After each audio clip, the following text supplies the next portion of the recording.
ನಮಸ್ಕಾರಗಳು ಗೆಳೆಯರೆ, ನಮ್ಮ ಯೂಟ್ಯೂಬ್ ಚಾನಲ್ಗೆ ಸ್ವಾಗತ.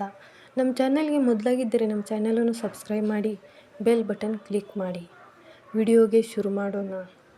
ಅಗ್ರಿಕಲ್ಚರ್ ಲೋನ್ಸ್ ಅಲ್ಪಾವಧಿ ಕೃಷಿ ಸಾಲದ ಪುನರುದ್ಧಾರ ಮಿತಿಯನ್ನು ಭಾರೀ ಪ್ರಮಾಣದಲ್ಲಿ ಕಡಿತಗೊಳಿಸಿದೆ ಎಂದು ಸಹಕಾರ ಸಚಿವ ಹಾಗೂ ಕೃಷಿ ಸಚಿವ ಆರೋಪಿಸಿದ್ದಾರೆ.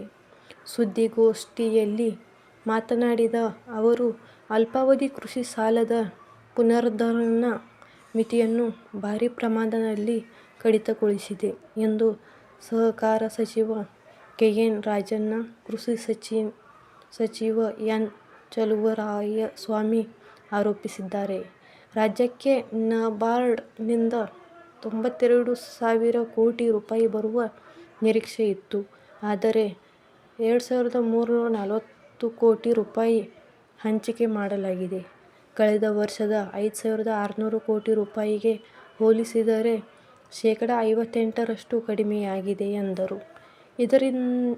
ಇದರಿಂದಾಗಿ ರಾಜ್ಯದಲ್ಲಿ ಸಹಕಾರಿ ಸಂಸ್ಥೆಗಳಿಂದ ರೈತರಿಗೆ ಬಡ್ಡಿ ರಹಿತ ಅಲ್ಪಾವಧಿ ಬೆಳೆ ಸಾಲ ನೀಡುವುದು ಕಷ್ಟವಾಗಲಿದ್ದು, ಕೃಷಿ ಮೇಲೆ ಅಡ್ಡಪರಿಣಾಮ ಉಂಟಾಗುತ್ತದೆ.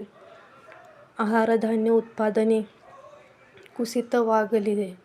ಹೊಸ ರೈತರು ಸಾಲ ವಂಚಿತರಾಗಿ ಖಾಸಗಿ ಸಾಲದ ಮೊರೆ ಹೋಗಬೇಕಾಗುತ್ತದೆ. ರೈತರಿಗೆ ಶಕ್ತಿ ತುಂಬುವುದು ಕೇಂದ್ರ ಮತ್ತು ರಾಜ್ಯ ಸರ್ಕಾರಗಳ ಜವಾಬ್ದಾರಿಯಾಗಿದೆ ಎಂದು ಹೇಳಿದ್ದಾರೆ.